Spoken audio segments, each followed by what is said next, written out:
Hello mga Papsi, magandang umaga. Ayan, so si Padon PX2000, isa sound check natin. Ang ilulod ko sa kanya ay 18 na 1.8 watts, no?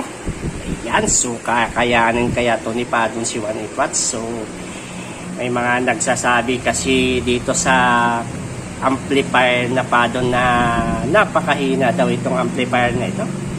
Ngayon ay susubukan natin yung mga sinasabi nila na kung mahina ba ito si Padon talaga. So nakaload ngayon sa kanya ay 1.8 watts, no mga paps.